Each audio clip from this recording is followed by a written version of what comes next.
యేసుక్రీస్తు వారి శక్తి కలిగిన నామములో కూడి వచ్చిన ప్రతి ఒక్కరికి నా ప్రత్యేకమైన వందనాలు చెల్లిస్తున్నాను. ఆయా ప్రదేశాల నుంచి దేవుని యొక్క వాక్యాన్ని వీక్షిస్తున్న మీ అందరికీ ప్రభు నామములో నా శుభాలు ఆహ్వానం తెలియజేస్తున్నాను. మనం దేవుని మాట వినడానికి మన మనసులను సిద్ధపరచుకుందాం. మనం నేర్చుకుంటున్నటువంటి ప్రత్యేకమైనటువంటి అంశం ఇప్పటి వరకు మాట్లాడుతున్నటువంటి 10 అంశాలను దాటి ఈ 5 ప్రాముఖ్యమైనటువంటి విషయాలు ఇవేంటంటే, శోధనలు లాగానే అనిపిస్తాయి, కానీ శోధనలో పడిపోయాము అనే విషయం ఎవరికీ కనబడకుండా దాస్తాయి.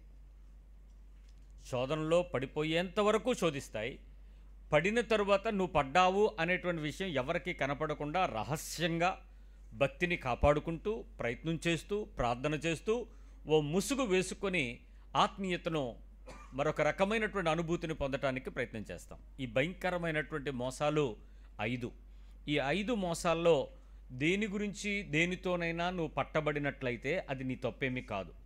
ఎందుకంటే ఇది శరీరము ఈ చెడిపోయినటువంటి భూమి నుంచి తయారైనటువంటి ఆశ గనక ఖచ్చితంగా దాని క్రియలను నెరవేరుస్తుంది. కానీ మన జీవితంలో మన శరీరాన్ని నడిపించటానికి డ్రైవింగ్ ఫోర్సెస్ 3 ఉన్నాయి. మొదటిది పరిశుద్ధాత్మ దేవుడు మన అంతరంగంలో ఉంటాడు. సత్యం నుండి సర్వసత్యంలోకి తీసుకుని వెళ్తాడు. నువ్వు శోధించబడుతున్న ప్రతి సమయంలో నీకు ఒక అలర్ట్ కాల్ కొడతాడు, బెల్ కొడతాడు, ఏయ్ నువ్వు తప్పు చేస్తున్నావు చూడని. పరిశుద్ధాత్మ దేవుని యొక్క మంచి సహవాసం మన లోపల ఉంటుంది. రెండవది వాక్య సహవాసం. దేవుని యొక్క మాటను నువ్వు చదివినప్పుడు, లేక వినినప్పుడు, లేక ధ్యానించినప్పుడు, ఏదైనా ప్రదేశంలో ఉపదేశం కొరకు నువ్వు సిద్ధపడినప్పుడు ఆ ఉపదేశానుసారమైనటువంటి ఆ సంపూర్ణత నిన్ను స్థిరముల సత్యమందు స్థిరపరుస్తుంది. దేవుని యొక్క వాక్యం నిన్ను లంగరు వలె పట్టుకుంటుందని చెప్తాడు. అంటే నిన్ను బ్లాక్ చేస్తుంది. ఈ వాక్యం నీకుంది కదా, అది నీ మనసులో ఉంది కదా, అది నీ కనుల ముందుకు తెచ్చుకున్నావు కదా, ఈ తప్పు చేయకూడదు కదా అని ఆల్వేస్ అలర్ట్ కాలు వాక్యము మనకి ఇస్తూ ఉంటుంది. మూడవది అత్యధికమైన క్రైస్తవుడికి మాత్రమే దొరికే అద్భుతమైన సహవాసం, ఫెలోషిప్.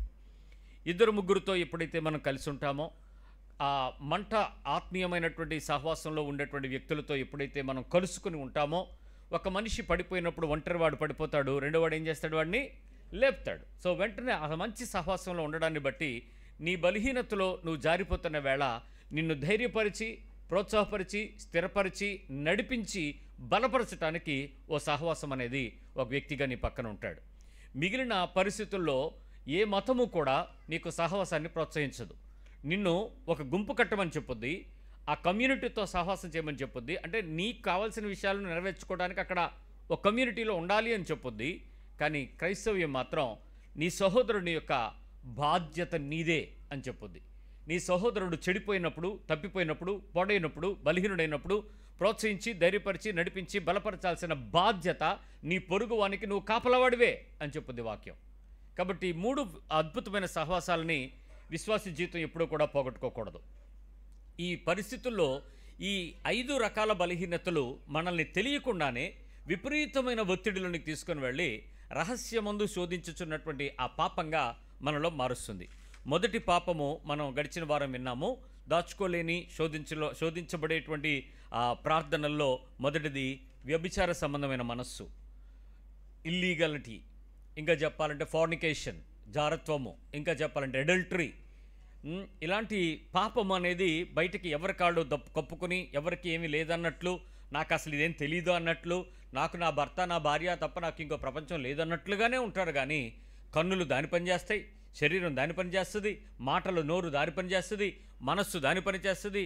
చూసేటువంటి వినేటువంటి కోరికలు నీకు తెలియకుండానే నీ హృదయంలో మోసమైన పాపానికి గురి చేయబడుతుంది. అందుకే ప్రతి ఒక్కరికి బైబిల్ చెప్పేటువంటి ఆత్మీయ సహవాసం ఏంటంటే, ప్రతి వానికి శరీర కోరికలను అదుపు చేసుకోలేని ఎడల నిశ్చలంగా నిర్భయంగా సంతోషంగా తను పెళ్లి చేసుకోవచ్చు అని చెప్పింది.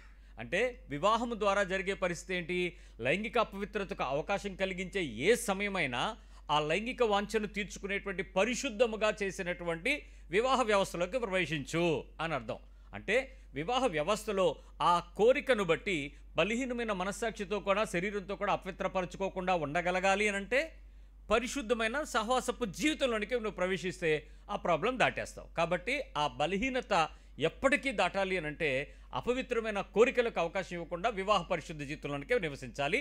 దానికి కట్టుబాట్లు ఉన్నాయి, దానికి నైతిక నిబంధనలు ఉన్నాయి. ఆ క్రమంలో మనిషి జీవించగలగాలి. రెండో విషయంకి వస్తున్నాను. ఈరోజు మనం రెండో విషయాన్ని విందాం. ఎమోషన్స్. గర్వం తర్వాత చెప్తాను. భావోద్వేగాలు, ఎమోషన్స్.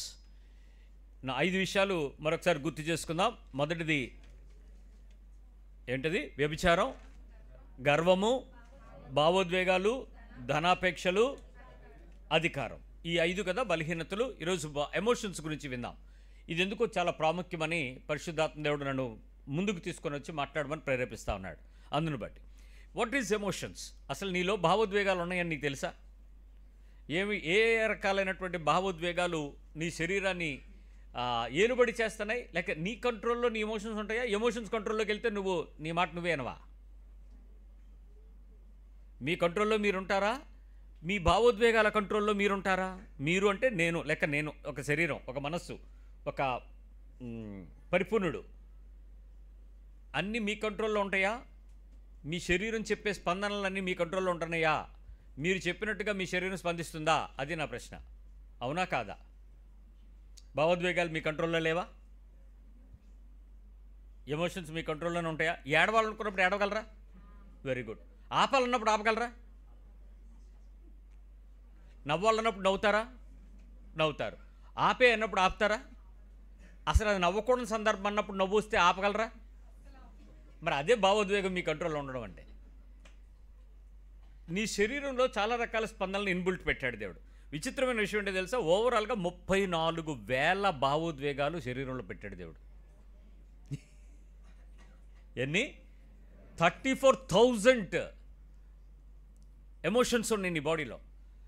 34,000 భావోద్వేగాలను నీకు బాగా సమీపంగా ఉండేటువంటి జంతువు అయినటువంటి పెట్ యానిమల్ అయినటువంటి డాగ్ రికగ్నైజ్ చేయగలదు.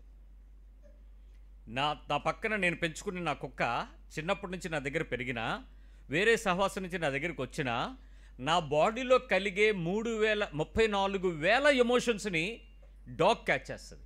ఒక మంచి బ్రీడ్ డాగ్ పట్టుకుంటుంది.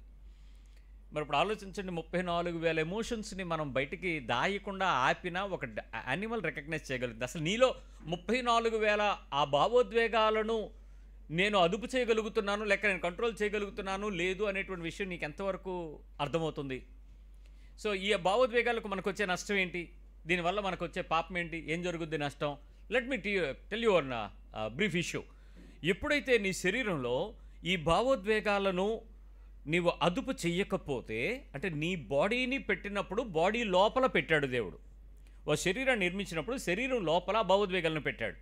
ఎందుకు అనంటే ఆ శరీరము కొన్ని లక్షల మందికి ఒక మాదిరిగా మారబోతుంది. కొన్ని కోట్ల మందిలో ఒక సభ్యునిగా చలామణి కాబోతుంది. కొంతమంది ప్రజలకు ఒక ఆదర్శవంతమైన, ఒక మాదిరికరమైన, ఒక నీచమైన, ఒక మేలుకరమైన ఏదో ఒక అద్భుతమైన సృష్టి యొక్క భాగంగా నువ్వు పరిచయం చేయబడతావు.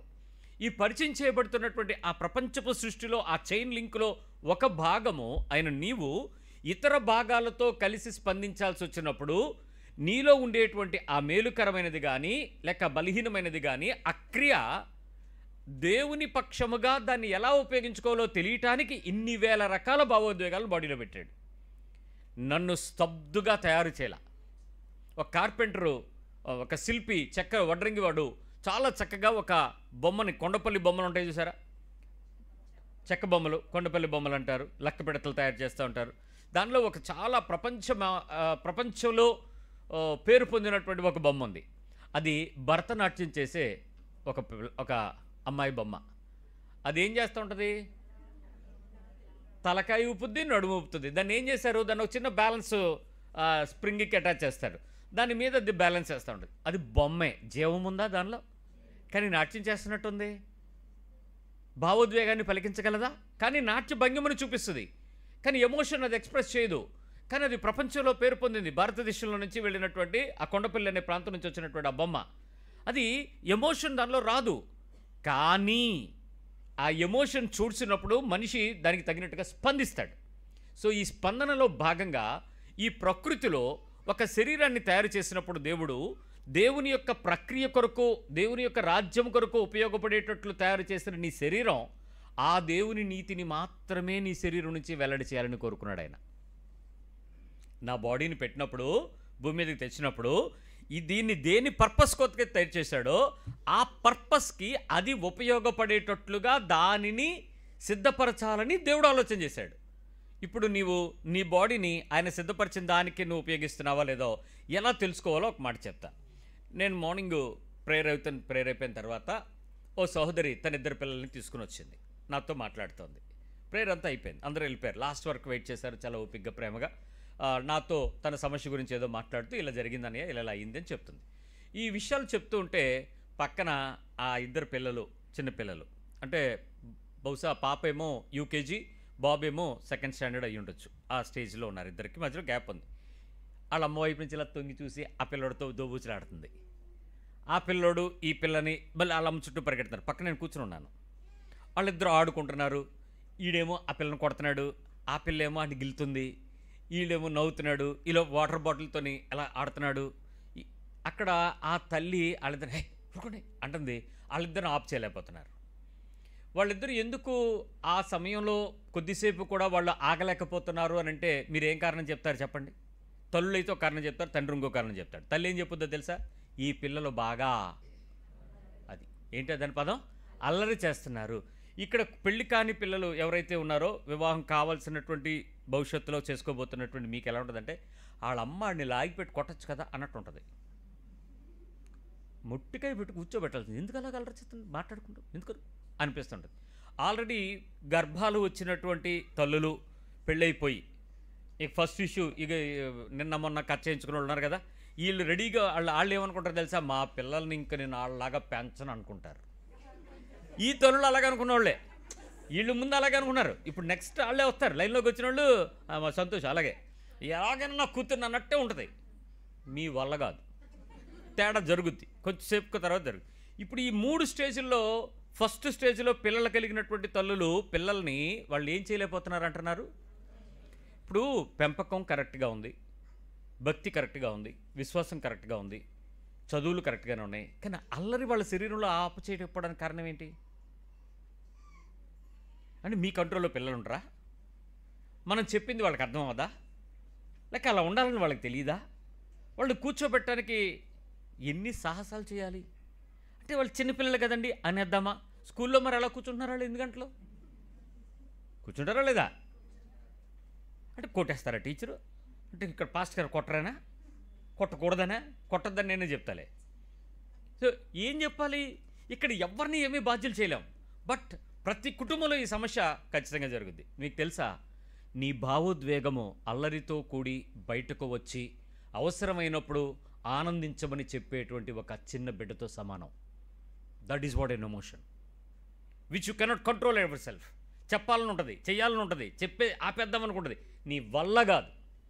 ఈ 34,000 ఎమోషన్స్లో నీ శరీరం దాచబడి బయటకు కనపరచనివ్వకుండా నీ శరీరపు కొన్ని పొరలను కప్పుకుని మోసం చేసుకోమని చెప్తుంది నీ బాడీ, మోసం చేయమని.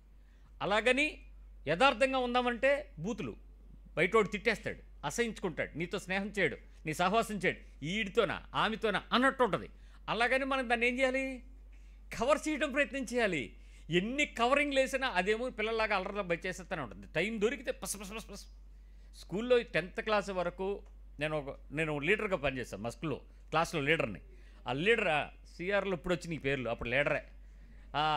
ఆ క్లాస్ లీడర్గా ఉండేటప్పుడు బోర్డు మీద పేర్లు రాసేవాళ్ళం అల్లరి చేసిన పిల్లల్ని. సైలెన్స్ అనగానే ఎలా చూసుకోవడం ఉంటే అంత జాగ్రత్త చూసేవాళ్ళు. అయినా మాట్లాడేవాళ్ళమా కదా? పేర్లు ఎక్కేవా లేదో బోర్డు మీదకి, మీ పేర్లు నా పేర్లు ఎక్కినాయి కదా ఏదో టైంలో. ఎందుకు ఆపు చేయలేకపోయాం? మాటని, ఉత్సుకతను, ఆసక్తిని ఎందుకు ఆపలేకపోయాం? చెప్పాను కదా, దాచుకోవటానికి అవకాశం ఉన్నంతవరకు ఎతుకుతావు, తప్పించి చేయడానికి ప్రయత్నం చేస్తావు. ఏదో మొత్తానికి తప్పు చేసామని చెప్పి అక్కడ రాయబడుతుంది.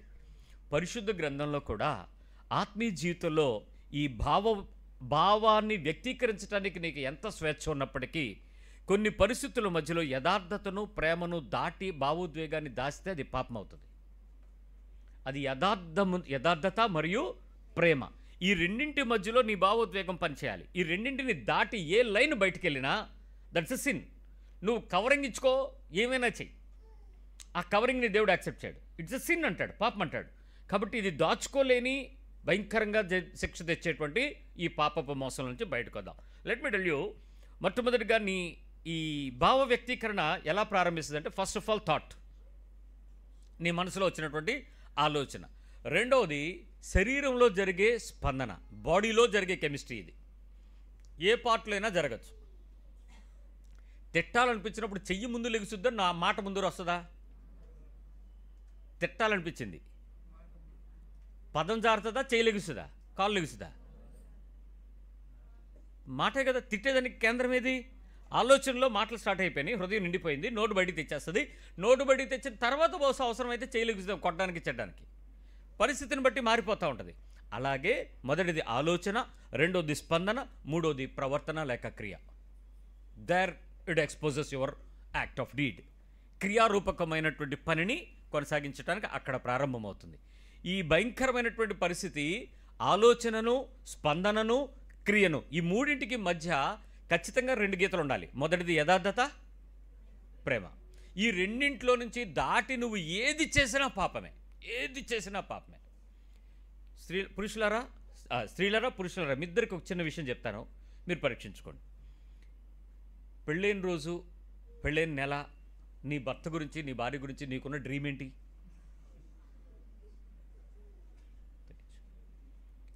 డ్రీమ్ ఏంటి? మనం 128వ కీర్తన, ఈ కొన్ని కీర్తనలు చదివేసుకుని ఉంటాం కదా. నీ భార్య నీ కౌగిట ద్రాక్షవల్లి, ఇలాంటి పదాలు ఎంత బ్రహ్మాండంగా కూడా చదువుతున్నప్పుడు భలే అనిపిస్తుంది. స్లోగా ఏమవుద్ది? మాట్లాడండి. యథార్థత, ప్రేమ మధ్యలోనే ఉన్నారా, దాటారా? మాట్లాడరండి. తేడా వచ్చిందా లేదా? అట్లాగే మీకు మీ స్నేహాల మధ్యలో కూడా ఏం జరిగింది? మీ నాయకులకి మీకు మధ్యలో ఏం జరిగింది? మీ అధికారులకు మీకు మధ్యలో ఏం జరిగింది? మీకున్నటువంటి రిలేషనల్ ఇష్యూస్లో ఎక్కడైనా ఆ ఇద్దరి మధ్యలో ఏం జరుగుతుంది? ప్రారంభంలో ఉన్నటువంటిది అభిప్రాయ భేదమైనా వచ్చి ఉండాలి. ఆ అభిప్రాయము మధ్యలో నీకున్నటువంటి విషయాన్ని బట్టి, లేక వారు ప్రవర్తించిన తీరును బట్టి అసహ్యతైనా ఏర్పడి ఉండాలి. అయితే అభిప్రాయ భేదం లేదా అసహ్యమైన అభిప్రాయం కాదండి, నాది ప్రేమ అండి, నాది యథార్థంగా నేను ప్రేమిస్తున్నానండి అని చెప్పగలిగిన అబద్ధాలోళ్ళే ఉంటారు, నిజమని ఉండదు. చూడండి, భార్యలను అడుగుతున్నాను, మీకు మీ భర్తల మీద కోపాలు వచ్చినాయి లేదా? ఒకసారి వచ్చినాయా, ఎక్కువసార్లు వచ్చినాయా? ఎక్కువసార్లు వచ్చినాయి. వచ్చినప్పుడల్లా ఏమండి నాకు నీ మీద కోపం వచ్చింది, మీరు ఇలా చేశారని అనుకున్నాను, నన్ను క్షమించండి అని యథార్థంగా అడిగారా? సో యథార్థత లేదు, మాట్లాడద్దు. అయ్యా నీకు నీ భార్యను ప్రేమించాలి, భర్తలారా మీ భార్యల్ని నన్ను ఉంది అక్కడ. ప్రేమించమనేటప్పుడు మీ భార్యలను ప్రేమించడం ఉంది, వాక్యం అది నేను చెప్పేది, నీకు వేరేలాగా అర్థమైంది, నేనేం చేయలేను. సో ఆ ప్రేమించండి అనేటప్పుడు నిజంగా నువ్వు ప్రేమించావా? నిజంగా ప్రేమించారా? అంటే నువ్వు అంటావు, నేను నా భార్యను ప్రేమించకపోతే ఎవడ ప్రేమిస్తానండి, దేవుడికి భయపడినా, దేవుడు అంటే నాకు భయం లేదా, నన్ను అగ్నిలో పడేయడా అని అంటావు. నీ ప్రేమ ఆ యథార్థంగానే ఉందా? ఒక్కసారైనా అనుకోలేదు, అనవసరంగా పెళ్లి చేసుకున్నాను, ఇరుక్కుపోయాను ఈ రొంపలో పడి, ఏటి గోల, అనవసరంగా ప్రశాంతంగా ఉన్న జీవితం, ఇంకేం చేయలేను, బయటికి రాలేను, వదలలేను అనిపించిందా లేదు ఒక్కసారైనా? అయిపోయింది. మరి నీది యథార్థతేనా, నీది ప్రేమేనా అనాలా నేను? ఇప్పుడు వీటిని కప్పిపుచ్చుకొని మీరు కాపురాలు చేయట్లేదా? ఈ రికార్డులన్నీ పెళ్లి రికార్డులే. ఈ లాట్ అంతా అప్డేట్ చేసి ఆన్లైన్లో పెట్టేద్దామని తీసా, ఒక్కొక్కటి ప్రార్థన చేశా. ఇప్పుడు మీ ఇన్ని ప్రేమించుకునేటువంటి కుటుంబాలు, అలాగే పిల్లలు, తల్లిదండ్రులు, అధికారులు, నాయకులు, పనివారు, తోటివారు, స్నేహితులు, చెక్ చేసుకోండి. మీరెన్ని ఎమోషన్స్ని ఏం చేస్తున్నారు? అబద్ధాల ముసుగు కింద నడుస్తున్నారు. దటి పాపం అవుతుంది, జాగ్రత్త ప్రియులారా. మీకు ఆ బలహీనతను దాటడానికి ఒక చిన్న ఆలోచన చెప్తాను, వినండి. మీలో ఎప్పుడైనా కోపం వచ్చిందా? మీ పక్కన అడగండి, మీరు నాతో చెప్పకపోయినా.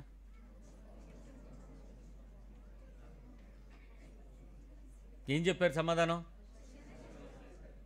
కోపము మీతో సహజీవనం చేస్తుందా? అప్పుడప్పుడు దాని దగ్గరికి వెళ్ళి తలుపు కొడుతున్నారా? సహజీవనం అంటే ఏంటో తెలుసా? వెళ్ళాలనిపిస్తుంది వెళ్ళడు, ఉండాలనిపిస్తుంది ఉండలేడు, అలాగని వదలాలనిపించినా వదలలేడు, అదనమాట సహజీవనం. చెప్తూ ఉంటాం అంతే, కానీ అవ్వదు, అది అలా నడవడమే. కోపంతో సహజీవనం చేస్తున్నావా లేదా? Very good.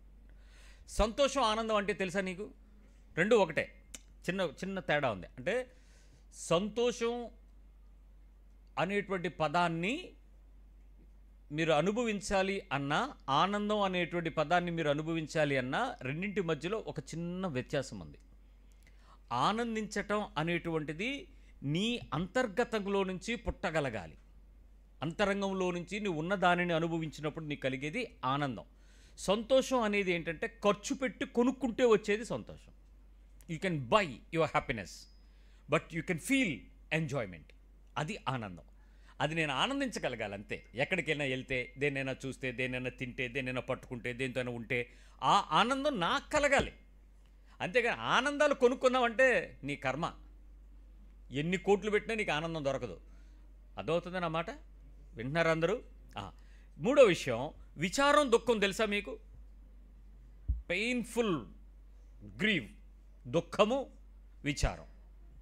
అడగండి, మీ పక్క వాళ్ళకి ఏమైనా గుర్తుంటుంది, మర్చిపోతారు నా బాధ. వాక్యం వినటానికి వింటారు, మీరు పని వచ్చినప్పుడు దాని ప్రకారం ప్రవర్తించకపోతే అదొక శిక్షాదోషం, మీకు పాపం అవుతుందట.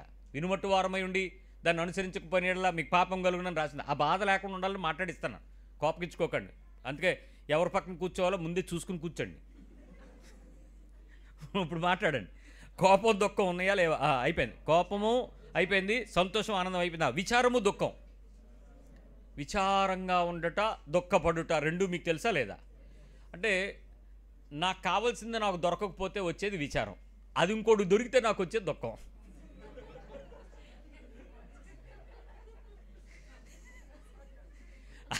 నా దగ్గర లేదు ఇంకోటి దగ్గర ఉంటే నాకు ఆనందం వస్తుందా?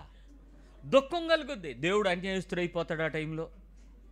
అవతల మనిషి మీద నాకు ఇక్కడికి వచ్చేస్తుంది కోపం. ఆడికి ఎలా వచ్చింది ఆడి దగ్గరకు? ఇంకేమో నీ కెమిస్ట్రీ నీకేం చేయని చెప్పలేవు. ఈ రెండు మీకు తెలిసిపోయినాయి. మూడు విషయాలు మీకు అర్థమయ్యాయి. నాలుగో విషయం, భయం మీకు తెలుసా? Do you have fear? ఏ భయము? ఏదైనా భయం. ఈ మధ్య అంతా వీధి కుక్కలంటే భయం వచ్చింది సుప్రీంకోర్టుకి. రకరకాల భయాలు ఉంటాయి. ఏదో భయం, బల్లి అంటే భయము, పీత అంటే భయము, చేప అంటే భయము. మొన్న ఒక ఆవిడ చెప్తుంది, ఇంక జన్మలో చేప తిన్నాను. ఏమమ్మా? గొంతులో ముళ్ళు దిగిపోయింది. గొంతులో ముళ్ళు దిగిపోతే చేప తినడం మానేస్తావా? మహాయితో 4 రోజులు మానేస్తావు, తర్వాత ఖచ్చితంగా ఏమవుతుంది? ముళ్ళేని చేపలు తింటావు, అపోలో ఫిష్. ఏదో ఎత్తుకుంటావు, నీ సుఖాన్ని నువ్వు వదులుకోవు కదా. చేపలు ఏమంటే అదే, రైట్. సో భయం నీకు తెలుసు. మనుషుల భయము, శిక్షా భయము, ఇక రాజ్య భయము, ఇక నాదేమైనా కోల్పోతుందేమో నాకు భయము, లేక చచ్చిపోతానేమో అని ఇదొక భయము. ఈ మధ్య పిల్లలకందరికీ రకరకాల భయాలు వచ్చినాయి. ఏంటనంటే పరలోకం రాదేమో నాకు అనే భయము. ఇదో అందుకే బాప్తిజం ఇమ్మని అడిచాడు నేను నా దగ్గరికి. ఏమంటే పరలోకం మిస్ అయిపోతానే. పరలోకం బాప్తిజమానికి పరలోకానికి సంబంధం లేదు. క్రీస్తు ప్రభువుని నేను అంగీకరిస్తున్నాను ఒప్పుకోవడానికి బాప్తిజం సుమి. అంతేగాని బాప్తిజం తీసుకున్నాడు పరలోకం గ్యారంటీ అనేటువంటి తప్పుడు సువార్త చెప్పి ముంచుతున్నాడు ఎవడని ఉంటే ఆడిని ముంచండి ముందు. అది అబద్ధాలు. సో ఆ భయం మీకు తెలుసు. అంటే ఇప్పుడు మీకు ఎన్ని తెలిసినాయి? మొదటిది కోపం, రెండోది సంతోషం లేక ఆనందం, 3 విచారం లేక దుఃఖం, 4 భయం, 5వది ఆశ్చర్యపోవడం. మీకు తెలిసిందా? ఎక్స్క్లమేషన్ అంటాం కదా, ఆశ్చర్యపోతుంటారు. ఎప్పుడు ఆశ్చర్యపోతారు? నీకు కలిగినప్పుడు ఆశ్చర్యపోతావా ఎక్కువ? ఇంకొకరికి ఎవరికైనా దొరికినప్పుడు ఆశ్చర్యపోతావా ఇంకా ఎక్కువ? నాకు కలిగినప్పుడు ఫీల్ అయ్యే. ఇప్పుడు పిలిచి ఏమండి మీకే ₹1,00,000 లాటరీ వచ్చిందంటే ఎలా అవుతారు? నాకా నాకా నాకా అని. నీకు ₹1,00,000 లాటరీ వచ్చింది, మీ పక్కింటోడికి 50 లక్షలు వచ్చిందనంటే అప్పుడు నీ 1,00,000కి నీకు వచ్చేది ఆనందం సంతోషాలు కావు. నాకు 1,00,000కి నాకే వచ్చిందా అన్నది ఆశ్చర్యం కూడా. 50 లక్షలు దానికి ఎలాగ వచ్చింది? అదే ఆశ్చర్యం. నేను చెప్పేది భూమి మీద మానవ జీవితం మనుగడకు కట్టిన రోజు నుంచి పడుతున్న సమస్యల్లో వస్తున్నటువంటి ఈ అభద్రత, దాచుచున్న బాధలు, ఈ ప్రమాదాలు. సో ఈ భయం నీకు తెలిసిపోయింది. ఎన్ని తెలిసినాయి ఇప్పుడు? 1 2 3 4 5 తెలిసాయి. 5 ఆశ్చర్యం. నెంబర్ 6 అసహ్యం తెలుసా నీకు? తెలీదా? అసహ్యం, అసహ్యం, అసహ్యం. ఏ ఏ విషయాలలో చూడండి. మీకు ఏదో తొక్కకూడదు తొక్కారనుకోండి, అప్పుడు అసహించుకునే అసహ్యం అసహ్యం కాదు. ప్రేమించాల్సినటువంటి ఒక మానవుడిని చూచి, ఒక మానవ ఆత్మ సంబంధిని చూచి, వారి మీద నీకు వచ్చేటువంటి ద్వేషంలో నుంచి కలిగే అసహ్యం చూసారా? అది ప్రమాదం. కొన్ని మనకు పడవు, ఎలర్జిటిక్స్ ఉంటాయి. ఆ ఎలర్జిటిక్స్ కలిగించే వాటిని చూసేటప్పుడు నువ్వు అసహించుకోవడం అసహ్యం కాదు. అసలు నీకు మనిషే పడకపోతే అది ఎలర్జీ. దాన్ని ఏమంటారు? So we have such problems. అలాంటి బలహీనతతో మనం చాలా రకాలైనటువంటి సమస్యను ఎదుర్కొంటే అది చాలా ప్రమాదం అవుతుంది. సో ఎక్కడైనా ఏ విషయంలో నువ్వు అసహ్యతను గనక కనపరుచున్నట్లయితే జాగ్రత్త. నెంబర్ 7, నమ్మకత్వం. తెలుసా? Trust worthiness. నమ్మకంగా ఉండడం, నమ్మకత్వంగా ఉండడం, నమ్మకమైనటువంటి జ్ఞానమును పొందుకోవటం, ఆ మనిషితో ఆ మనిషికి ఉండేటువంటి ఆ సంబంధం విషయంలో చాలా నమ్మకంగా ఉండడం. తెలుసా ఎప్పుడైనా? అదొక అద్భుతమైనటువంటి క్వాలిటీ. ఆ నమ్మకత్వం అనేది రియల్ ఎమోషన్. ఒక చిన్న సంఘటన చెప్తాను. ఆ విషయం మీకు నమ్మకత్వం అంటే ఏంటో బలమైనటువంటి విశ్వాన్ని కలిగిస్తుంది. విషయాన్ని ఏంటంటే, ఒక రాజుగారు మరొక దేశం మీదకు వెళ్ళి యుద్ధం చేసి ఆ దేశాన్ని గెలుచుకుని కప్పం కట్టమన్నాడు. పన్ను కట్టించుకుంటారు కదా, కప్పం కట్టమని గొడవ చేశారు. గొడవ చేస్తే ఆ రాజు అన్నాడు, అయ్యా నేను కప్పం కట్టగలిగినంత గొప్పవాడినేం కాదు, కానీ మన ఇద్దరు సంధి చేసుకుందాం. ఎందుకంటే నువ్వు ఎలాగో వచ్చి దాడి చేసి చంపేస్తానంటున్నావు కాబట్టి, యుద్ధం చేసి గెలిచేస్తున్నావు, అన్ని దేశాలు నాది గెలుస్తానంటావు కాబట్టి సంధి చేసుకుందాను ఒప్పందపడ్డాడు. ఇద్దరి మధ్యలో ఆ ఒప్పందం ఎలా జరిగిందంటే, నీ దేశంలో మామిడి పళ్ళు పడుతున్నాయి కాబట్టి నీ మామిడి పళ్ళు తాలూకా పంటలో సింహభాగం అంటే 50% కన్నా దాటిన భాగాన్ని నాకు నువ్వు పంపించేసేయాలి. ఇది వాళ్ళ ఒప్పందం. సరే అలాగే రాజా పంపిస్తాను అని చెప్పాడు. ఉత్తమమైనటువంటిది పంపించాలి. అలాగే రాజా మీకు పంపిస్తానని చెప్పాడు. ఇద్దరి మధ్యలో సెటిల్మెంట్ అయిపోయింది. పంట సీజన్ వచ్చేసింది. రాజుగారు చెప్పాడు, రేయ్ మన తోటలో మంచి పళ్ళు ఏవైతే ఉన్నాయో అవన్నిటినీ కూడా యథార్థంగా నమ్మకంగా ఉండేటువంటి పనులను పెట్టి ఈ ఎక్స్పోర్ట్ చేయాలి ఆ రాజుకి, లేకపోతాడు మన మీద కొద్ది దాడి చేసి మన వాళ్ళందరూ పట్టుకుపోతాడు, ఆస్తి పోద్ది, ప్రజలు నష్టపోతారు, చాలా ఇబ్బందులు పడిపోతాం, జాగ్రత్తగా పంపించండి రా అన్నారు. మొత్తానికి పళ్ళన్నీ ఎక్స్పోర్ట్ అయిపోయినాయి. వెళ్ళిపోయిన తర్వాత ఆ రాజుగారు కబురు పెట్టాడు. ఏది? కప్పం తీసుకున్నటువంటి రాజు ఏమన్నాడట, చూడు నువ్వు నన్ను మోసం చేశావు, నువ్వు నన్ను నష్టపరిచావు, నేను ఉత్తమమైన పళ్ళు పంపించమన్నాను, ది బెస్ట్ ఫ్రూట్ నాకు ఇవ్వాలని చెప్పాను, నువ్వు నాకు చాలా చెత్త ఫ్రూట్లు పంపించావు, పొల్లోటివి పంపించావు, అవి చాలా ఇబ్బంది కలిగించే, మా రాణులకు పళ్ళు పులిసిపోయినాయి, ఇలాంటి తేడా చేస్తావా నువ్వు, నేను దాడి చేయడానికి రాబోతున్నానని చెప్పి కబురు పంపించాడు. నీ కప్పం నాకు సరిపోలేదు, నువ్వు నన్ను చీట్ చేసావని. రాజుగారు భయం వేసి, ఒక్క నిమిషం రాజా నేను కనుక్కుని వెళ్ళి మీకు దగ్గరికి వస్తాను అని చెప్పి తోటలో ఉన్నటువంటి తోటమాలందరినీ పిలిచి, ఎరా ఆ రాజుకి కోపం కలిగించే పని చేస్తామా, ఉత్తమమైన పళ్ళు పంపన్నాం కదా, ఎందుకు మీరు ఇలా ద్రోహం చేశారని చెప్పి ఆ రాజుగారు అడిగారు. అడిగితే ఆ పని వాళ్ళందరిలోనూ ఒక ఆయన వచ్చి చెప్పాడు, రాజా మేము మీ నాన్నగారికి నాన్నగారు అంటే మీ తాతగారు ప్రభువులుగా మా దేశాన్ని వెళ్తున్నప్పటి నుంచి మేము తోటమాలం, మా వృత్తి కులము మా కుటుంబాల తరాలుగా మేము తోటమాలి పనుల్లోనే ఉన్నాం.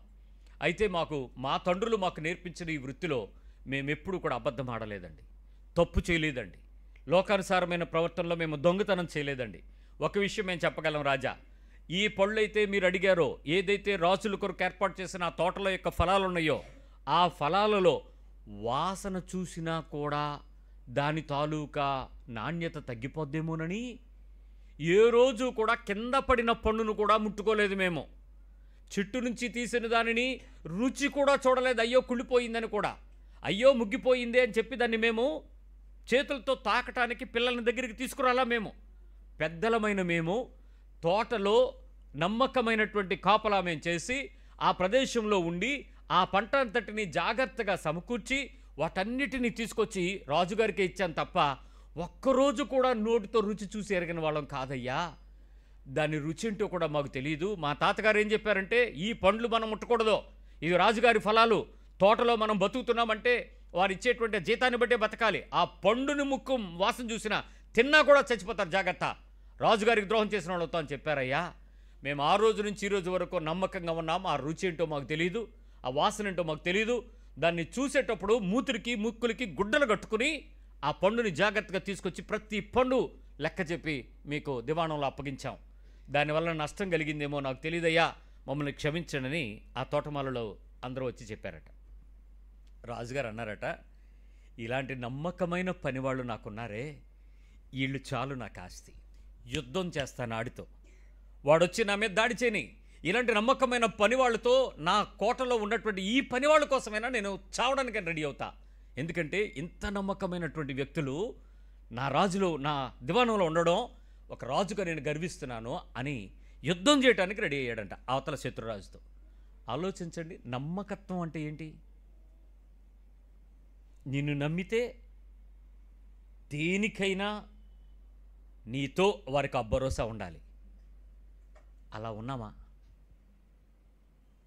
అలా ఉన్నామా? నీ స్నేహం అంత నమ్మకత్వమైందా? నీ భార్య అనే పద్ధతి అంత నమ్మకత్వమైందా? నీ భర్త అనే ఆ పని అంత నమ్మకత్వమైందా? ఒక కొడుకుగా నీ నమ్మకత్వం అంతేనా? ఒక కుమార్తెగా నీ నమ్మకత్వం అంతేనా? ఓ సేవకుడిగా నా నమ్మకత్వం ఎంత? నా శిష్యుడిగా నీ నమ్మకత్వం ఎంత? నా పనివాడిగా, నా జత పనివాడిగా నీ నమ్మకత్వం ఎంత? ఒక యజమానిగా నీ నమ్మకత్వం చెక్ చేయి. ఆ ఎమోషన్. కానీ ఇక్కడ ఎవరిని చూసినా ఎవరినేమైనా అంటే ఇంకొకరికి ఏదో వచ్చేస్తుంది. ఏట్రా నీ నమ్మకత్వం అన్నాం అనుకో, మీకేం వస్తుంది? ఈ మనిషికి మా చేతి పని చేయించుకోవడం చేత కాదు, ఎంత చేసినా వీడికి ఇంతే అన్నావా లేదా? అన్నారా లేదా? వచ్చిందా లేదా మీకు ఆ నొప్పి? మరి ఆ ఎమోషన్ నువ్వు దాచిపెట్టి బతికే బతుకు మోసం కాదు? ఎన్ని చోట్ల లేరు మీరు ఇలాగా? అన్ని చోట్ల అంత యథార్థమైన నమ్మకత్వం ఏది నీలో నుంచి? అండ్ లాస్ట్ 8వది నిరీక్షణ, హోప్ నిరీక్షణ. ఇంకా అవుద్ది, ఇంకా వస్తుంది, ఇంకా జరుగుద్ది, ఇంకా దొరుకుద్ది, ఇంకా టైం ఉంది, అప్పుడే కాదు, పర్వాలేదు, వస్తుంది, ఇంకా వస్తుంది, రేపు వస్తుంది, నెక్స్ట్ వీక్ వస్తుంది, నెక్స్ట్ మంత్ వస్తుంది, నెక్స్ట్ ఇయర్ వస్తుంది, ఆ నెక్స్ట్ ఇయర్స్ వస్తుంది, ఆ కొన్ని సంవత్సరాల తర్వాత వస్తుంది. కానీ ఎప్పటికైనా వస్తుంది, ఎలాగైనా వస్తుంది, వస్తుంది వస్తుంది, అవుతుంది, జరుగుద్ది, ఇస్తాడు. అవును అవును అవును అవును. ఏ రోజు నిరుత్సాహం లేనటువంటి నిరీక్షణ ఒక బెస్ట్ ఎమోషన్. ఈ 8 భావోద్వేగాలు ఒక మనిషిని ఆత్మీయ కొలమానాలుగా ప్రకటించబడతాయి. This 8 emotions are the best emotions of a Christian kingdom. మళ్ళీ చెప్పనా? కోపం, సంతోషం లేక ఆనందం. సంతోషము ఆనందం రెండు ఒకటే, పర్యాయపదాలకు అర్థాలు చెప్పాను. నెంబర్ 3 విచారించటం లేక దుఃఖపడటం. 4 ఫియర్ భయము. 5 ఎక్స్క్లమేడ్ ఆశ్చర్యపోవడం. నెంబర్ 6 అసహించుకోవడం. నెంబర్ 7 నమ్మకంగా ఉండడం. నెంబర్ 8 నిరీక్షణ కలిగి ఉండడం. ఈ 8 మిమ్మల్ని తీసుకుని వచ్చి ఈ 34,000 ఎమోషన్స్లో ఈ 8 ఎమోషన్స్ చాలా పర్ఫెక్ట్గా దేవుడు చెక్ చేస్తే యేసు అనే వ్యక్తిత్వంలో కనపడతాయి, శిష్యుడు అనే వ్యక్తిత్వంలో కనపడతాయి, సేవకుడు అనే వ్యక్తిత్వంలో కనపడతాయి, విశ్వాసి అనే వ్యక్తిత్వంలో కనపడతాయి, నాయకుడు అనే వ్యక్తిత్వంలో కనపడతాయి, అభిషిక్తుడు అనే వ్యక్తిత్వంలో కనపడతాయి. దేవుని పేరట ఏదైనా పేరు పెట్టి నీకు పెడితే ఆ అభిషిక్తుడు అనేటువంటి పదం కింద ఈ 8 వ్యక్తిత్వాలు నీ శరీరంలో నుంచి వచ్చేటువంటి ఈ భావోద్వేగాల మధ్య పరిపూర్ణుడుగా నిన్ను కనపరుస్తాయి. చెక్. ఇప్పుడు చెక్ చేయండి, నీలో 8 ఉన్నాయా లేవా? నేను నీకు తెలుసా లేదా అని అడగట్లా, అవి సరిగ్గా ఉన్నాయా లేదా అని అడుగుతున్నాను. సరైన పాళ్ళలో ఉన్నాయా లేదా అని అడుగుతున్నాను. క్రైస్తవుడికి తెలిసినవి 2 పదాలు ఉన్నాయి. ఒకటి, నువ్వు లోకంలో ఉండేటప్పుడు నీ పదాలు కానీ నీ ప్రవర్తన కానీ ఉప్పులా ఉండాలి అని ఉంది. ఉప్పు, కృపాసహితమైనటువంటి మాట ఉప్పుతో పోల్చబడి ఒక మనిషి యొక్క సాక్ష్యపు జీవితం ఉప్పు వలె కలుపుకొని కలపగలిగి స్థాయిని కలిగి ఉండాలి అని చెప్పింది. రెండవది నిప్పులాగా వెలుగువలే ఉండమని చెప్పింది. వెలుగువలే దీపస్తంభం మీద పెట్టబడాలి తప్ప మంచం కింద కానీ కొంచెం కింద కానీ పెట్టే బతుకు కాదు. ఒక వ్యక్తిత్వాన్ని కనపరిచినప్పుడు, అవతల వ్యక్తిని చూపించుకున్నప్పుడు, అవతల వ్యక్తికి నీవు ఎంతో పర్ఫెక్ట్గా నీ బ్రైట్ లైట్ కనపడాలి. నీలో నుంచి వచ్చే హీట్ అనేకుల్ని ఆకర్షించగలగాలి. నీలో వచ్చేటువంటి ఆ పూర్ణ వెలుగు, అంటే లైట్ అనేది, ఆ వెలుగు అనేది, అగ్ని అనేది అది దహించున్నది, ఎలాంటి దాన్నైనా ప్యూరిఫై చేసేది.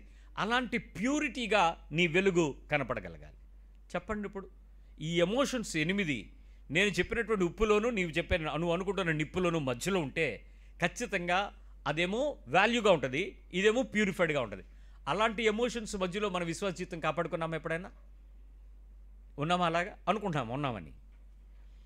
భయం వేస్తుంది. ఏంటంటే ఈ వాక్యాలను ధ్యానం చేయటం ప్రారంభించినప్పటి నుంచి పరిశుద్ధాత్మ దేవుడు చాలా తీవ్రమైన పరిశుద్ధతను కోరుతున్నాడని నాకు అర్థమవుతుంది. ఇక్కడ భక్తి అనే ముసుగు వేసి చేసే ఏ పనైనా తీర్పులో కాలిపోయే అగ్నికి ఇంకా భయంకరంగా ఉంటుందరా.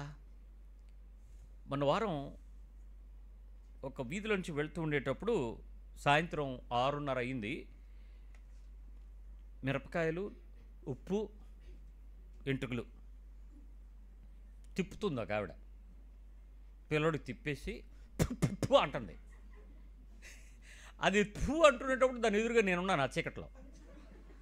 చూసి అన్నయ్య నువ్వు వచ్చావా అన్న. ఏదో చేస్తున్నావు చెయ్యి. ఈలోపు పాప లోపల నుంచే అమ్మ ఎక్కడెట్టనే అంటుంది. నిప్పులు మంటట్టించుకుని వచ్చింది పుల్ల. ఎక్కడెట్టనే ఉండు అంటుంది. ఏంటుండు నేనున్నాను అక్కడ. నాన్న నువ్వు వేటి తీసావా దిగదుడిచావా అని అంటే లేదు బాబా. మరి ఏంటి దాస్తున్నావు? కాల్చి అట్ట తగలెట్టాను. వేసింది మంటెట్టింది. ఆ పిల్లలకి అది ఊరుకోరు కదా. ఆరిపోతుంది అంటే ఆడు ఏడుపుని పడలేక నేను కాల్చమని చెప్పేసి ఏటు కాదు బాబా అనుకుంటూ వెళ్ళి అక్కడ 2 పొలాలు వేసి దాని మీద వేస్తే పట్పట్లాడుతుంది. ఉప్పు నిప్పుల్లో వేసిన ఎండుమిరపకాయలు నిప్పుల్లో వేసిన ఎంటుకలు నిప్పులు ఏ సౌండ్ వస్తుంది అంటదా? సప్పుడు ఒకే రకమైన సప్పుడు వస్తాయి కదా అన్నీ కలిపి అంటది. చూసావా ఎంత ఉందో అంటుంది. అప్పుడు అన్నాను నువ్వు కూడా అలాగే కాలుతావు. నువ్వు రేపటి దినము ఆ భయంకరమైన నిప్పులో ఇలాంటి పనులే చేస్తావని చెప్పడానికి ఇలాంటి పనులు పెట్టారు వాళ్ళకి అర్థమేమో దిష్టి అనుకుంటున్నావు. నీకు వాక్యం ఏం చెప్తే యేసుప్రభు తెలిసిన తర్వాత నువ్వు కాలబోయే నిప్పుల్లో పడపడలాడుతూ ఉంటావు. జాగ్రత్త. అదే ఇంకా విచిత్రం ఏంటి తెలుసా? ఈ మిరపకాయలు కాలిపోతాయి, ఆ ఉప్పు పక్కన సర్దుకుంటుంది, ఎంటుకలు పోతాయి, ఆ మంట ఆరిపోద్ది. నువ్వు వెళ్ళబోయే నిప్పులు అగ్ని ఆరదు, పురుగు సావదు. అది ఇంకెంత టెంపరేచరు చూసి సిమ్లో వేపినట్టు ఉంటుంది నీకు. ఏమవుతావు చూసుకోమ్మా అంటే అంటది ఇంకెప్పుడు చేయను నాయన. ఇప్పుడు నువ్వు నేను చెప్పానని చేయడం మానేసావా? క్రీస్తులో రూపాంతరం చెందావని చేయకుండా ఉన్నావా? నేను ఇక్కడ చేస్తున్నావిడ నేనేమన్నావు.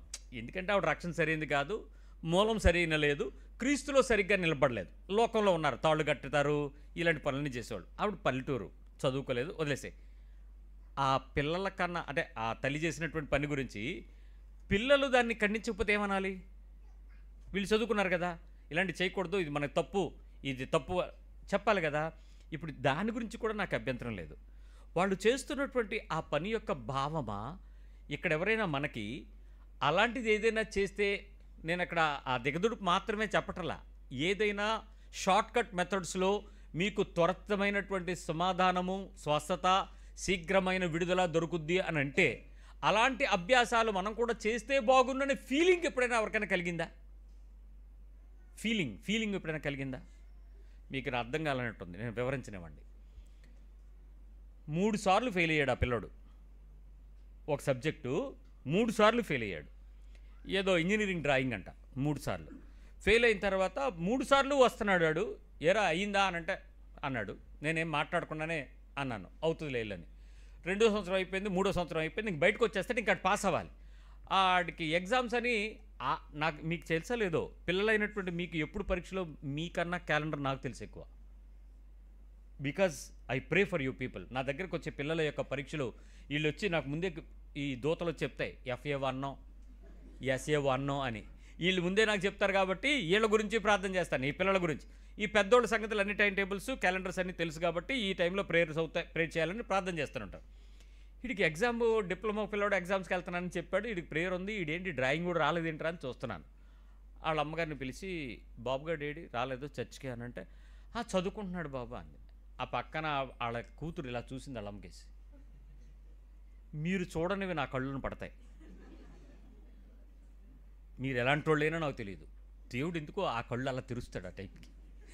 చూడగానే పిల్ల తల్లికేసి వేరే యాంగిల్లో చూసిందంటే అక్కడ ఏదో తప్పో పాపమో బలహీనత ఏదో జరిగిందని అర్థం. మీకు తెలియకపోవచ్చు, చదువుతున్నాడు అని ఇలా చూసిందనమాట. అర్థమైపోయింది. నేనేమనలా, కానీ వాడు ఏం చేశాడో చెప్తాను నేను.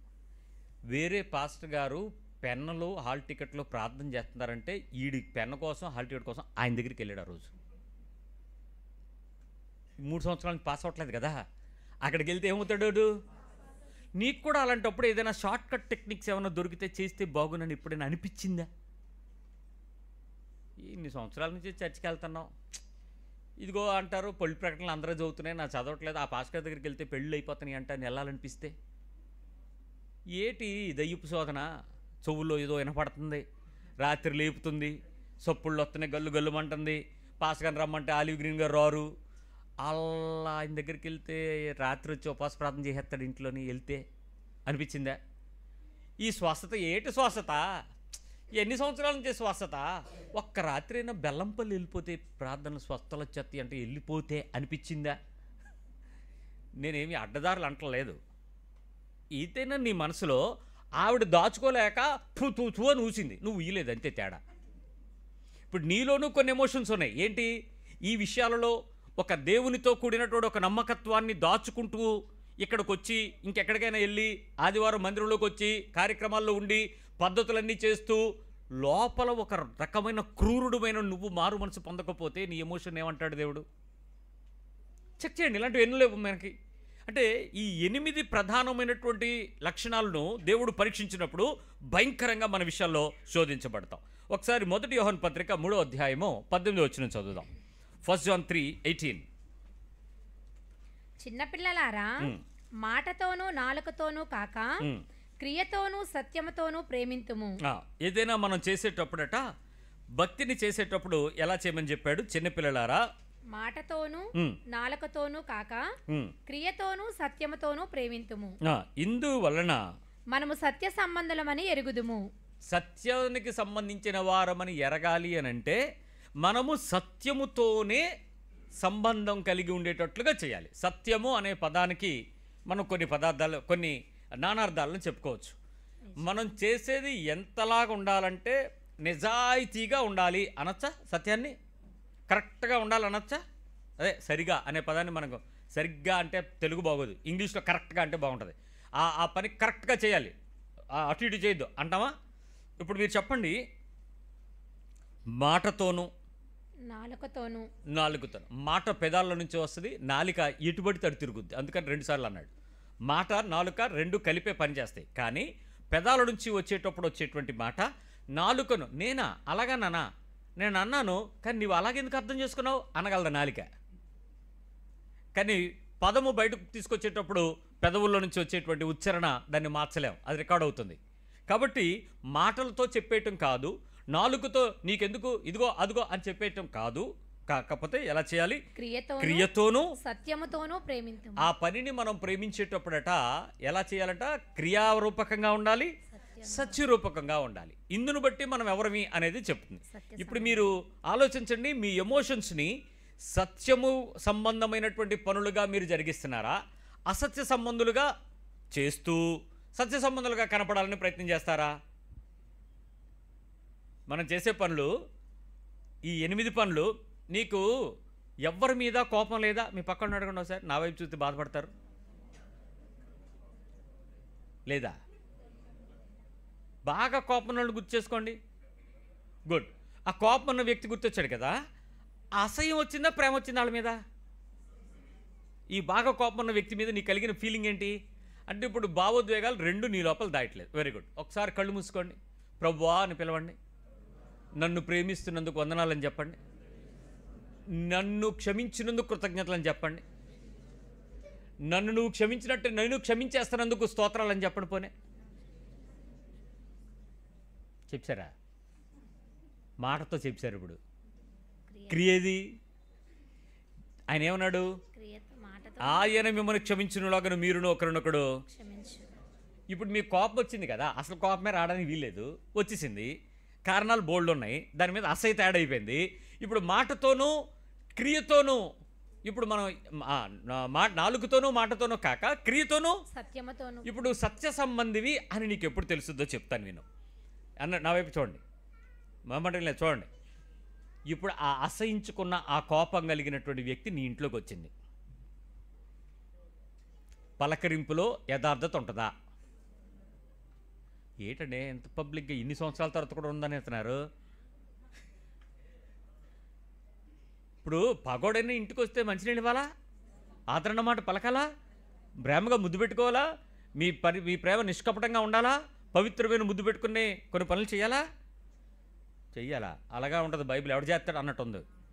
సరే, మొత్తానికి వచ్చింది. అసహించుకునేటువంటి ఆ వ్యక్తితో మీ పరిస్థితి ఎలా కనపడుతుంది చెప్పండి? ఎలా చూస్తారా అండి? మీ కన్నుల్లోంచి ద్వేషం వెళ్తుందా, ప్రేమ వేవ్స్ వెళ్తుందా? ప్రేమ తరంగాలు ఉంటాయి కదా, మనకు కావాల్సిన వాళ్ళని మెట్ల మీద నుంచి వదినా ఎక్కడి నుంచి వచ్చేద్దో ఆనందం, మెట్ల మీద నుంచి కిందకి డాబా మీద నుంచి గప్ గప్ గప్ గప్ పడిపోతాడు వస్తుంది ఎవరు అనుకుంటున్నావు, అలా దిగిపోద్ది. అదొక ప్రేమ, కారిపోయే ప్రేమ. అదే వస్తుందా, ఒరే తలుపు కొడుతుంది, నువ్వు తర్వాత ఇది వెళ్ళి పడుకుంటుంది వంటగదిలో. ఒకసారి ఆలోచించు. అదే 4వ అధ్యాయము 20-21 వచనాలు చూస్తే, ఎవడైనను 4వ అధ్యాయము అదే 1 యోహాను పత్రిక 20-21 ఎవడైనను నేను దేవుణ్ణి ప్రేమించుచున్నానని చెప్పి తన సహోదరుని ద్వేషించిన ఎడల ఎలా తెలుసుది అతడు అబద్ధికుడగును. అసలు నేను ద్వేషిస్తున్నాను నీకు ఎలా తెలుసుద్ది? నేను మా ఇంట్లోకి రమ్మన్నాను కదా, మంచినీళ్ళు ఇచ్చాను కదా, అన్నం వండుతాను తిను అని అంటున్నాను కదా మాటతో, నాలుగుతో, మాటతో. వాళ్ళకి చికెన్ అంటే ఇష్టం, వండుదాం అనుకుంటున్నాను, కానీ ఆర్డర్ పెట్టేయచ్చు కదా. అంటే వండినట్ట కొన్నట్ట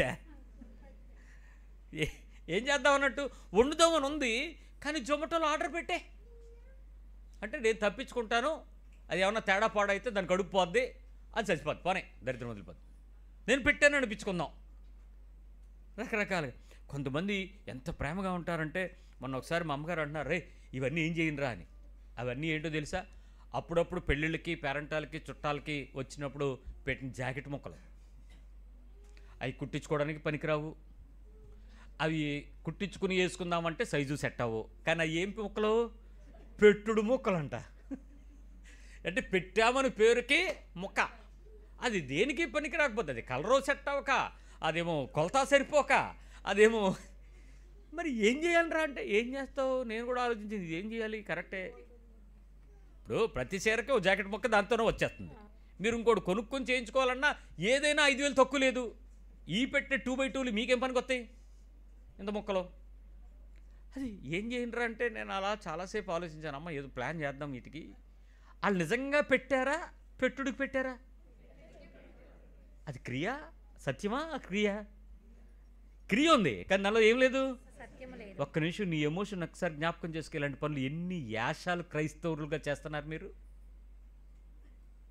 అసలు ప్రాబ్లం ఏంటంటే ఆ లోపల యథార్థతకు ప్రేమకు మధ్యలో నీ బంధం క్రీస్తుతో కట్టబడకపోతే అసలు దేవుని దగ్గరికి వెళ్ళరా నా గోల అది. ఇప్పుడు చర్చిలోకి వచ్చేసి నువ్వు నాలాగా పాస్టర్ అయిపోయి నువ్వు పెద్ద అభిషిక్తురాలు అని పెట్టేసుకుని నీ ముందు పేర్లు వెనక డిగ్రీలు పెట్టేసుకున్న పరలోకం తెరవబడదు. ప్రభు దగ్గర నిలబడలేమో, నిజాయితీగా గెలవలేమో, ఓపిక పట్టి దూరలేమో. భూమి మీద ఉన్న జీవితం ఒకటేనరా, రక్షించబడ్డ జీవితం ఒకటే. ఆ ఒక్క జీవితం ఎంత రిఫైన్డ్ పర్ఫెక్ట్ ప్యూరిటీగా కావాలని కోరుకుంటున్నాడో దాని కొరకు ప్రయత్నం చెయ్యాలి. నువ్వు ఓడిపోయినందువల్ల దేవుడేం బాధపడ్డే, నువ్వు చెడిపోయినందువల్ల దేవుడేం అనుకోడే, నువ్వు నష్టపోయావని దేవుడు ఏడవడే. కానీ నిన్ను లేవనెత్తాలని చెయ్యి చేస్తాడు, నిన్ను లేపుతాను అనుకుంటాడు. నేను ఇంకా నిలబెడతాను, ఇంకా పర్ఫెక్ట్గా నిలబెడతాను. దానికి ఏ పరీక్షలో నువ్వు ఓడిపోయావో ఆ పరీక్షను నీకు 100 సార్లు రాయిస్తాడు. రెడీగా ఉండు. అయిపోయిందిలే కాదు, మళ్ళీ స్టార్ట్ అయిపోద్ది. ఏ పరీక్ష అయినా పాస్ అయితేనే ఇంకో క్లాస్కి వెళ్తాం. ఇది లోకపు నీతి, దేవుని నీతి అంతే. ఆ పరీక్షను ఒకసారి విచిత్రమైన విషయం చెప్తాను. నేను ఇదే మాటను మీకు ఇంతకుముందు ఇంకోలా చెప్పాను, ఇక్కడ తప్పుగా అర్థం చేసుకుంటారని చూసుకోండి. 7వ తరగతిలో హిందీ పాస్ అయిపోయాను. ఇప్పుడు నేను నెక్స్ట్ దేనికి వెళ్ళాలి? 8వ క్లాస్కి వెళ్ళిపోతాను. 8వ క్లాస్లో 6 సబ్జెక్టులు పాస్ అవ్వాలి. ఒక సబ్జెక్ట్ ఫెయిల్ అయితే మళ్ళీ నేనేం చేయాలి? రాయాలి. రాసి బయటకు వెళ్ళాలి. ఆత్మీయ పరిశుద్ధ పాఠశాల ఎలా ఉంటుందంటే, నేను ఒకవేళ ఈ 8 ఎమోషన్స్లో 8 రకాల భావోద్వేగాలలో ఒక విషయం నేను ఫెయిల్ అయ్యాను అనుకోండి, రెండోసారి దేవుడు నాకు ఏం చేస్తాడు తెలుసా? దాన్ని దాటించడు, సేమ్ పరీక్ష మళ్ళీ నాకు పెడతాడు. ఒక ఆజ్ఞ తప్పితే నా ఆజ్ఞ నేను కొనసాగించేంత వరకు నాకు పెడతాడు. రెండో పరీక్ష నాకు జాగ్రత్తగా ఉండండి, ఈ సీక్రెట్ ఎవరో చెప్పరు మీకు. రెండోసారి ఆ పరీక్ష నా దగ్గరికి వచ్చేస్తుంది. నేను మాత్రం ముందుగా గుర్తెరిగి, ఎందుకు ఫస్ట్ అనుభవం దెబ్బతినేశాను, దేవుని రాజ్యంలో కోల్పోతాను, ఈ పరీక్ష నేను పాస్ అవ్వాలని చెప్పి నువ్వు బాగా పరీక్ష రాసావు అనుకోండి, నువ్వు పాస్ అయిపోయావు, అమ్మయ్యా దేవునికి స్తోత్రం, ఒక ఆత్మీయ మెట్టు ఎక్కేసాను అనుకుంటావు చూసావా? అదే పరీక్ష రెండోసారి పెడతాడు. పెట్టి మళ్ళీ యాంగిల్ మారుస్తాడు, అంటే క్వశ్చన్ తిరగేసేస్తాడు అనమాట. ఎమోషన్స్ ఏమో, పేపర్ డిఫరెంట్ వస్తుంది. రెండోసారి నువ్వేమనుకుంటావు తెలుసా? ఫస్ట్ సారి అనుభవం ఉంది, ఈసారి ఎలాగైనా కెట్టేస్తాను, గెలిచేస్తానని చెప్పేసి అద్భుతంగా దాన్ని నటించో జీవించో గెలిచేస్తావు. ఎందుకు? నువ్వు దేవుడిని ప్రేమిస్తాను అనుకుంటావు కాబట్టి గెలిచేస్తావు. ప్రభు ఏమనుకుంటే తెలుసా, శబాష్, మొత్తానికి ముక్కి మూరికి గెలిచింది, ఇప్పుడు దీన్ని మంచి పరీక్ష పెడదామని మళ్ళీ పెడతాడు. అదే పరీక్ష. నీతిమంతునకు కలుగు ఆపదలు అనేకములు. ఎన్ని? అనేకములు. ఒకటిసారే కదా. స్కూల్లో అయితే, యూనివర్సిటీలో అయితే పరీక్ష ఒకసారి ఉంటుంది, ఆ పాస్ అయిపోతే చాలు. కానీ ఆత్మీయ పాఠశాలలో పరీక్ష ఏంటో తెలుసా? రక్త మాంసాలు దేవుని రాజ్యాన్ని స్వతంత్రించుకోవో. ఈ రక్త మాంసాలు కలిగి ఉన్న నీ శరీరంతో నువ్వు శోధించబడి దీనికి దాసుడు అయినప్పుడు, నీ మనస్సాక్షి వ్యతిరేకంగా చెప్తున్నప్పుడు, నీ హృదయం వ్యతిరేకంగా చెప్తున్నప్పుడు, నీ ఆత్మ వ్యతిరేకంగా చెప్తున్నప్పుడు వినకుండా ఉంటే ఆ పరీక్ష పలుమార్లు నీ మీదకు పంపిస్తాడు. ఇబ్బందులు కొలిమిలో పరీక్షిస్తాడు. నిన్ను పుట్టము వేయటానికి ప్రయత్నం చేస్తాడు. నిన్ను పరిశుద్ధపరిచి మచ్చ, ముడత, డాగు, కళంకం అలాంటిది ఏది లేకుండా చేసి నిందారహితంగా దేవుని సన్నిధిలో నుంచోబెడతాడు. అదర్రా పరిశుద్ధాత్మ దేవుని ప్రేమ. దేవుని దగ్గరికి వెళ్ళే ముందే భూమి మీద సకల పరీక్షలకు, నీ విశ్వాసానికి కలుగు పరీక్షలు నానా విధాలుగా ఉంటాయి, పరీక్షిస్తాడు. నువ్వు అనుకుంటున్నావు భక్తిలో గెలిచేశాను, ఇంకో మెట్టు ఎక్కేశాను, స్త్రీల సమాజానికి ప్రెసిడెంట్ అయిపోయాను అనుకుంటున్నావా? యూత్ ప్రెసిడెంట్ అయిపోయావా? చర్చికి సెక్రటరీ అయిపోయావా? నాయనా మొదలైపోద్ది. జాగ్రత్త, వదిలిపెట్టాడు దేవుడు. ఆత్మీయమైన పాఠములు నీ విశ్వాస జీవితాన్ని పరిపూర్ణంగా పరిశుద్ధపరిచి యేసు ప్రభువుని రూపాన్ని నీ శరీరం నుంచి బయటికి తెస్తాడు. ఇక్కడ మాత్రం చదవండి, ఇప్పుడు కంటిన్యూ చదవను. ఆ పదం, తాను చూచిన తన సహోదరుని ప్రేమింపనవాడు వాడు తాను చూడని దేవుని ఎట్లు ప్రేమింపగలడు? దేవుని ప్రేమించువాడు తన సహోదరుని కూడా ప్రేమించవలెను అను ఆజ్ఞను మనం ఆయన వలన పొంది ఉన్నాము. దేవుని ప్రేమిస్తున్నాను అని ఎవడైనా అన్నాడంటే నిన్ను ఆ రెండు ఆజ్ఞలు కలిపి ఒక ఆజ్ఞగా యేసుప్రభు చెప్పాడు. అదే ఒక ఆజ్ఞను రెండు భాగాలుగా చెప్పాడు అనొచ్చు. మొదటిదేంటి? నీ పూర్ణ హృదయంతో, పూర్ణాత్మతో, పూర్ణ మనసుతో, పూర్ణ బలంతో దేవుడిని యెహోవాను ప్రేమించాలి. నిన్ను వలె అనునదియు అటువంటిదే, దానితో పాటు కలిసే ఉంది. ఎప్పుడైతే నేను నా దేవుడిని ప్రేమిస్తున్నానో నా ఆజ్ఞకు ప్యారల్గా మిగిలింది. ఇప్పుడు నా సహోదరుణ్ణి నేను ప్రేమించబద్దున్నాయి అన్నాను. ఇప్పుడు ఈ ఎమోషన్ నేను దాయటానికి అవకాశం ఉందా? 8 భాగాల్లో ఎక్కడైనా నా ఎమోషను ఫెయిల్ అవుతుందేమో కదా. ఒకసారి ఆలోచించండి. ఇప్పుడు నేను నీ జీవితంలో ఎలాంటి పరిస్థితుల్లో ఎమోషన్ని నువ్వు సఫర్ చేస్తావో ఒక మాట చెప్తాను. అందరితోనూ అన్ని సందర్భాల్లోనూ ఒకేలాగా మాట్లాడతారా, ఉంటారా? మీ పక్క వాళ్ళని అడగండి అమ్మా ఒకసారి. ఏమనుకోర్లే కదపండి. ఏమన్నా అనుకుంటే ఆడిపోతారు, నీకెందుకు? సహోదర ప్రేమను బైబిల్ చెప్పి చర్చిలో దూరి మాట్లాడితే ఎలా చూస్తే ఏమనాలి? ఇప్పుడు చెప్పండి, ఏమైంది? అందరితోనూ అన్ని సందర్భాలను ఒకేలాగా మాట్లాడతారా, ఉంటారా? సమాధానం ఏంటి? అబద్ధాలు ఆడద్దు. గుడ్. అందరితోనూ అన్ని సందర్భాల్లో, రైట్. ఎప్పుడైనా బయటకు కనపడకుండా అలాంటివి ఏమైనా లోపల దాస్తున్నారా? ఈ పెద్దలు ఇలా కదిపిస్తే అయిపోద్ది, ఫోటోగ్రాఫర్ అంటాడు, అప్పుడు అంటది. నిజంగా నవ్వినట్టేనా? అదొక దొంగ నవ్వులు ఫోటోగ్రాఫర్ల దగ్గర. ఆ దొంగ నవ్వులు ఆల్బంలో బాగుంటాయి, యథార్థంగా ఉండదు. ఎప్పుడైనా లోపల ఏమైనా బయటకు కనపడకుండా సావధానంగా ఉన్నారా? ఇది రెండో ప్రశ్న. వాటిని బయటకు రానివ్వకుండా కూల్గా అంటాం కదా, కూల్గా సావధానంగా, అది నా భాషలో. అంటే లోపల అగ్నిపర్వతం బద్దలైపోతుంది, బయటికి ఎంత కూల్గా ఉన్నాడో భయ్యా. నెంబర్ 3, ఎప్పుడైనా అలాంటి పరిస్థితులు నాకు ఎదురవుతాయి కాబట్టి ఏమైనా తప్పించుకోవడానికి ప్రయత్నం చేస్తున్నావా? Do you want to take a cut? అని కట్ కొడుతున్నావా సైడ్ నుంచి వెళ్ళిపోవడానికి? అదే హలో హలో సిగ్నల్ లేదు, హలో హలో సిగ్నల్ ఉండదా? ఆల్రెడీ నెట్వర్కే లేదు, దానికి సిగ్నల్ ఎందుకు? నీకు నెట్వర్క్ అయిపోయాక సిగ్నల్తో పని ఏంటి? సో రిలేషన్షిప్ అంతగా లేనప్పుడు పక్క ఎప్పుడైనా అలాంటి ఎక్కడైనా ఏం వదినా రాలేదని సరే వద్దాం అనుకున్నాను వదినా, చెప్పుకోకూడదు మరి, అంటే ఏదో జరిగిపోయిందా? ఉట్టిదే, లోపలే వెళ్ళాలని లేదు. కొన్ని చోట్ల కొన్ని పరిస్థితులు తప్పించుకునే పరిస్థితి. కలిసి జాగ్రత్తగా వినండి, కలిసి ఏమైనా చేయవలసి వస్తే నివసించవలసి వస్తే, ప్రయాణం చేయవలసి వస్తే ఏకీభవిస్తారా? కలిసి ఎవరితో?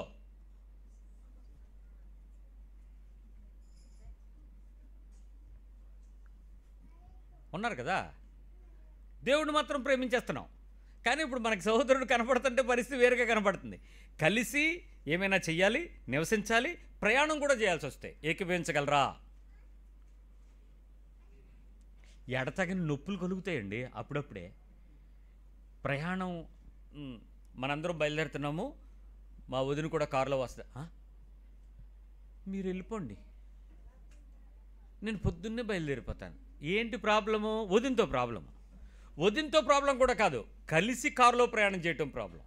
కలిసి కారులో ప్రయాణం చేయటం కూడా ప్రాబ్లం కాదు, ఇంకా ఏదో ఉంది లోపల. కానీ బయటికి మాత్రం ఎమోషన్స్ అన్నీ దాచుకుని రాత్రి ప్రార్థన చేస్తుంది. ఏమని? పరలోకమున్న నా తండ్రి, నీ నామం పరిశుద్ధం పరుచుబడునుగా కాక. ఏంటి నీ దుఃఖం? దైవచిత్తానుసారమైన దుఃఖమా? అదైతే రక్షణార్థమైన మార్మని చెప్పడద్దు. దొంగ దుఃఖమో, దొంగ ప్రార్థన, రాత్రంతా ఏడిసానని చెప్పుకోవడమో, తెల్లారు లెగిస్తే ఫేస్ టు ఫేస్ కనపడకపోవడం. దేవుడిని ప్రేమిస్తున్న నువ్వు నీ ఎమోషన్స్ని దాచుకోవటానికి చేసే యాశాలు ఒకరోజు అగ్నిలో ఏడిచే ఏడుపే ఇప్పుడే కనపడిపోతాయి, చూసుకో. 5, దేవుడు ఒకవేళ నీకు ఈరోజు ఇచ్చాడంటే మార్చుకోవటానికి ఏమైనా అవకాశం ఇస్తున్నాడేమో నీకు తెలుసా? ఈరోజు క్యాలెండర్లో ఒక రోజు జరిగిందంటే అర్ధరాత్రి నిద్రపోయి తెల్లవారు నువ్వు లేచి అని ఊపిరి తీసుకుని ఇలా నడిచి అమ్మయ్యా అని ఇలా ఒళ్ళిరుచుకున్నావంటే this is extension of the day. దేవుని కృపను బట్టి నీకు ఇస్తున్న ఒక కొత్త రోజు. ఆ కొత్త ఎక్స్టెన్షన్ని నేను మార్చుకోవాలని, నేను సజీవుల లెక్కలో కనపడాలని, నిత్యరాజ్యంలో ప్రభుతో స్నేహం చేయాలని నా కొరకు ప్రభు ఇచ్చిన ఉచితమైన కృప ఆ ఒక్కరోజు ఆయుష్కాలం అని ఐసీయూలో ఉన్న అడగని చెప్తారు. 48 అవర్స్ తర్వాత చెప్తామని చెప్పేటువంటి పేషెంట్ అడగని చెప్తాడు ఆ గంటల యొక్క విలువేంటో. అలాంటి ఎక్స్టెన్షన్ లైఫ్ నేను మార్చుకోవటానికి ఇచ్చాడు అనేటువంటి విషయం, ఆ ఎమోషన్స్ విషయాల్లో బాగా జాగ్రత్త పడాలని నీకేమైనా అర్థమవుతుందా? నెంబర్ 6, ఇతరులతో వారి గురించినటువంటి ప్రస్తావన నీకు వచ్చినప్పుడు నువ్వు ఎలా స్పందిస్తావు? మనుషులు లేరు, ఇప్పుడు మాట వచ్చింది వాళ్ళ గురించి, నువ్వు ఎలా స్పందిస్తావు? ఏమండి ఏమైనా మాట్లాడు, దాని గురించి నా ముందు ఎత్తుకో అంటావా? ఏంటి ఏంటి అని ఆరాలు తీయడానికి ఏమైనా వింటావా? అంటే గుట్టు లాక్కోవడం చాలామందికి ఈజీ కదా, అదే ముఖ్యంగా పురుషులుగా స్త్రీలుగా ఉంటుంది అది. అది వాళ్ళకి ఏంటి ఏంటి ఏంటి అని అనుకుని టైం వచ్చినప్పుడు దెప్పడానికి. ఆరా తీయటానికి వెళ్తావా, వింటావా? లేకపోతే అక్కడ అలాంటి పరిస్థితుల్లో ప్రస్తావన వచ్చినప్పుడు నువ్వు ఎలాంటి ఎక్స్ప్రెషన్ ఇవ్వడానికి ప్రయత్నం చేస్తావు? దేర్ ఇస్ ఎమోషన్స్, ఈ 8 ఎమోషన్స్ అక్కడ వస్తాయి. And final my question is, నీలో నీ ఆత్మీయమైనటువంటి పరిపూర్ణమైన దేవుని ప్రేమిస్తున్న నీ ప్రేమ యొక్క నిజాయితీకి పర్సంటేజ్లో ఇస్తే ఎంత పర్సంటేజ్ నిజాయితీ ఉంది? How much percent of your pure love with this emotions with your enemy, ఆ సహోదరుడు లేక వ్యతిరేకి లేక ఏదైనా పెట్టుకోండి పేరు, ఎంత percentage of purity of love నువ్వు నీ నుంచి ఎక్స్పెక్ట్ చేయొచ్చు? 100%? సారీ 50%? అదేంటన్నా ఒకసారి 50కి వచ్చి 75 లేదా అని అడగచ్చు. 50%? ఓకే, 15 తగ్గిద్దాం, 25%. ఇక 10లో లెక్కెడదాం ఆ పర్సంటేజ్. నీ ప్యూరిటీ ఆఫ్ పర్సంటేజ్ ఎంత? మన వాళ్ళందరూ తెగ ప్యూరిటీలు చెక్ చేస్తున్నాం కదా. ఆవు నెయ్యి, ఇది బాగోదు అది బాగుంటుంది, బ్రాండ్ దుర్గా బ్రాండ్, 3 మ్యాంగోలు కారం, 3 మ్యాంగోస్, అదే ఆ పదం అలాగంటేనే మీకు కనపడుద్ది. ఏదో ఒక పదం చెప్పి దానికి ఒక క్వాలిటీ ఎగ్ మార్క్ అనేది ఒకటి వేసుకున్నావే, బ్రాండ్ హాల్ మార్క్ అని. నీ క్రైస్తవ దైవికమైన ప్రేమ యొక్క ప్యూరిటీ ఆఫ్ పర్సంటేజ్ని క్యాలిక్యులేట్ చేస్తే నీవు దేవుడిని ప్రేమిస్తున్నానని చెప్తున్నావు, నీ సహోదరుడితోనూ, నీ కుటుంబంలోనూ, నీ పరిస్థితులతోనూ, నీ పొరుగువాడితోనూ నీ ప్రేమ అప్రాచ్యంగా కనపడుతుంది. మరి నీ ప్యూరిటీ ఆఫ్ పర్సంటేజ్ని ఎక్కడ కొలిస్తే, ఏ కొలతతో నువ్వు చూపిస్తావు, చెప్పగలుగుతావు? ఎస్, నా ప్రేమ దేవుని ఎరగక మునుపు 0 అండి, దేవుని ఎరిగిన తర్వాత 99.9999 డెటాల్ లాగా. ఇంకో 0.1 ఎక్కడో ఉంది, నేను సత్యలోపు దేవుడికి సహాయం అడుగుతున్నానని చెప్పగలవా? చెప్పగలవా? ఆలోచించు. ఈరోజు నీ బ్రతుకులో మాటతోనూ క్రియతోనూ చేసే నీ పనిని సత్యంతో, యథార్థమైన క్రియతో చేయకుండా ఆత్మీయతను నువ్వు బయటకు వ్యక్తపరుస్తూ సంఘంలో చేరిపోయి నీ పదాలతోనూ, నీ ప్రార్థనలతోనూ, నీ మాటలతోనూ, నీ బట్టలతోనూ, నీ ఆస్తులతోనూ యాషాలేస్తుంటే దేవుడు ఎందుకు ఓపిక పట్టాలరా మనల్ని? Why should God love you? ఎందుకు ప్రేమించాలి నిన్ను దేవుడైనా? ఇంకా ఇంకా ఇంకా ఒకరోజు ఎందుకు ఇవ్వాలి నీకు? ఇప్పటికైనా నీ లోపల ఈ భావోద్వేగాలన్నిటినీ వ్యక్తపరచడానికి నీకు స్వాతంత్రం ఉందని ఆశలేస్తున్నావేమో. పర్వాలేదు అనుకుంటున్నావేమో. సస్తావు, సచ్చినోడు ఆల్రెడీ చచ్చిపోయావు. జాగ్రత్త. బతకడానికి బతుకో. మేలు పొంది బ్రతకు గురువాడు ఎవడైనా ఉన్నాడా అని అడుగుతుంది వాక్యం. రక్షణ పొందావు, బతకాలని తెలుసు, చస్తావు ఎందుకు? ఇంకా రోజు చచ్చిపోతావా? బతకవా ఒక్కరోజైనా ప్రభు కోసం? ఆశగా, ఆనందంగా, ఆత్మసాక్షితో, ప్రభా ఇదిగో నీ వాక్యం ప్రకారం నేను లవణాన్ని చెప్పడానికి దమ్ములేదు నీకు. ఏంటి బ్రతుకు? ఏదో బతికేస్తున్నావు, డబ్బులున్నాయి, పేరుంది, సంపాదించేస్తున్నావు, బలం ఉంది, ఆరోగ్యం ఉంది. చిటికేస్తే ప్రాణం పోద్ది తెలుసా నీకు? రెప్పపాట్లో పిలుస్తాడు. ఆ శబ్దం నీకు వినపడే లోపు నీ ఆత్మ నీ శరీరం వదిలేస్తుంది. ఏ శరీరం పెట్టి విడిచిపడిపోతున్నావో ఆ దేవుని క్రియను చూపించలేక. All these 8 emotions are dangerous. 34,000 emotions మధ్యలో మనల్ని బౌండ్ చేసి ఈ 8 ఎమోషన్స్ని దేవుడు నీతో పరీక్షిస్తున్నాడంటే ఆత్మీయుడు బయటపడాలా వద్దా? ఈ మాటలు కొత్తగా ఉన్నాయేమో. నీ హృదయం మోసం చేసుకునే క్రైస్తవ బతుకు మారు. ఇవి బయట కనబడవు. ప్రతి ఒక్కడు సంఘంలో, ఇంక్లూడింగ్ మీ, బయట కనబడకుండానే దాచుకుని బట్టల కిందో, మాటల కిందో, ఇంకేదో భక్తి కిందో దాచుకుంటున్నాడు. భక్తి బయటికి రా, యథార్థంగా రా. ప్రభుతో చెప్పు, అయ్యా నేను నా అంత మోసగాడిని నన్ను ప్రేమించేది, నాలాంటి బలహీనున్నా నువ్వు నా వైపు చూస్తున్నది, నన్ను క్షమించని హృదయపూర్వకంగా అడిగి పశ్చాత్తాపడి దేవుని కృపను పొందుదాం. ప్రార్థన చేద్దాం.